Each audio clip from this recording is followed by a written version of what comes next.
Nancy Cohen says that we as the church are taking back the new age. And so, for me, always when I hear the word new age, and I think, no, that's a bad word. We are the Christians, we are the people that love Jesus. The new ages, they against God. And so I don't want to associate with the new age.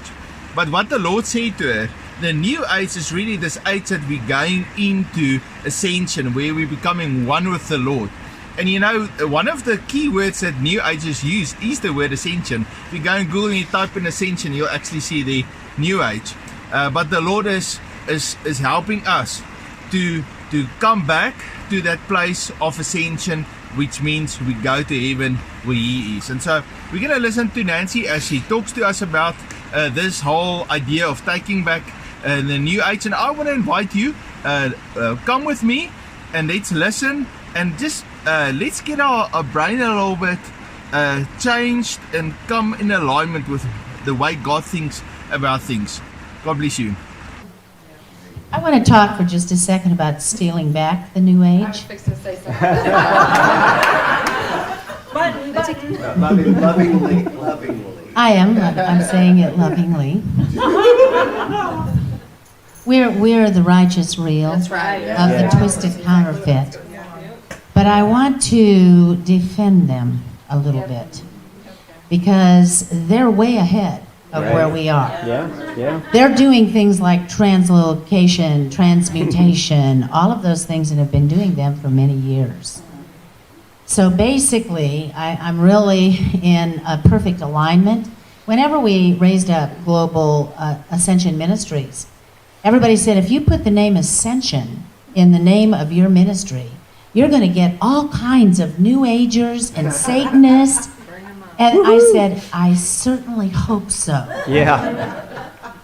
Because our purpose is to be a light in the midst of the darkness. Yes. I actually frequent New Age businesses. Shannon and I actually went to one while we were in New Zealand. They had Merkabas all over the windows. They had the tree of life hanging from the ceiling.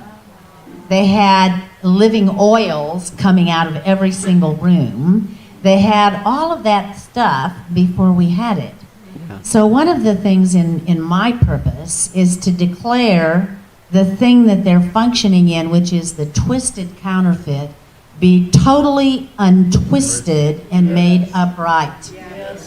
When that happens, the people coming out of New Age will be the most powerful Amen. people in the realms of the Hallelujah. Spirit, because they people coming out of the occult, people coming out of Satanism, people coming out of the darkest places in the entire earth. The Lord took me to the 7 mountains one time, and He said, prophesy from the 7 mountains to the 7 continents. And the word that came forth on Mount Sinai, and I want you to get this down because this is where we're going, okay? He said the greatest revival in the history of humanity is going to spring straight out of the seats of Satan. For the corporate Son of Man is binding the strong men of the earth, that Christ might restore the world. And the places of greatest darkness, deepest wickedness, and grossest depravity are going to become the linchpins of light from which the global revival will spread. And it's going to begin in Islam, because God is about to keep some promises to the sons of Amen. Ishmael. Come on. Now, when we look at New Age and we see the twisted counterfeit, in ascending, one of the primary principles is we no longer look at them as the twisted counterfeit. And in fact, I can truly say I don't ever call anybody, they're just a heathen. I call them pre-believers. Yes. Because they're going to believe. And when they believe, if you look right now at what the Lord is doing in Hollywood, there is, oh my gosh, okay, steal my thunder. I'm sorry, I'm stealing her thunder. I have one too. We actually took the mic at the same time to bounce off what Berlin just said, because first of all, we can't steal back what we already own. That's true. So, but here's the thing, is if we don't take authority over that, the enemy's going to use it and twist it. Again. So that, because look at what Hollywood's done. I was like, something that the church should have done, and we have to have Marvel's movies to teach us what we should already be operating in the kingdom. There's more prophetic right now coming out of Hollywood than the pews of a church. And it's because we allowed them to step into something we were always supposed to walk in. And it doesn't, so they're functioning in it. So when we as sons start walking in our position and untwisting that, they are there like that because they've already seen the twisted side. Now they get to see the side that was always designed to be. That has more So power. he owns it all. I said the enemy never. We don't have to. We gave it up. Yeah. Exactly.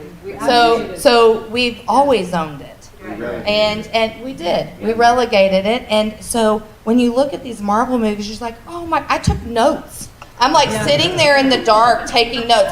This color stone meant this, and this color stone meant that, and this and that, and I'm just going, oh my gosh, because there's so much truth in all of it. We just are required to step in and go tweet and untwist it because we are sons. And because we are sons and we are in Him, we own it all. Come on. That's right. Good job.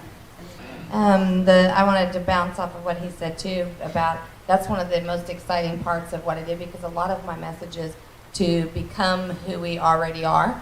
Yeah. It's that waking up of just the awakening of remembering who we are, because we've had it. But all of a sudden you're seeing sons open their eyes and their lights are shining all over the globe. We may all come from different backgrounds. Mm-hmm. We may all come from different streams. We may come from different parts of the country, different cultures. But all of a sudden, all the pieces of the puzzle are finally, we hear a lot of talk right now about the one new man.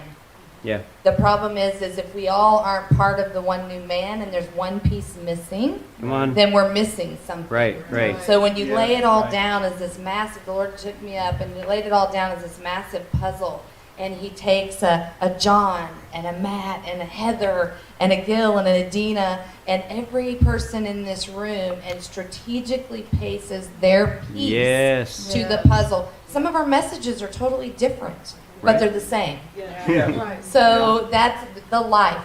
The tree of life is my thing right now, and really engaging with that. And each one of us is a branch. Each one of us. So it's so important. It's exciting That's to good. be part of this. It's exciting to be where all of a sudden we are becoming who we already are. Yeah. These rocks here by the river is quite slippery. Oh, it's beautiful. With the sun over the water and this river just rushing like that. God is just absolutely glued. Please hit that like and a subscribe button. And also join me on the next session. So in the next session, I'm going to listen to Nancy, and she's going to talk about the end time, and is this the end time, and what is really going to happen in the end time. Did you know that for the last 2,000 years, approximately every 400 years, the people in the church thought this is the end now, and everything is coming to an end, and all the scriptures kind of lines up with what's happening in natural time. And you know, even the disciples at one stage when they got older, they thought, no, but this is the end right now, Jesus is going to come back. And so the Lord gave Nancy a revelation about how He's going to restore all things, and that this is not the end time right now. And so although we hear of wars and rumors of wars, the Lord still has a big plan that He wants to do on this earth. And so the Lord is going to speak to us, and so I want to join you. I want to invite you to hit that playlist, and let's listen to that next session. God bless you.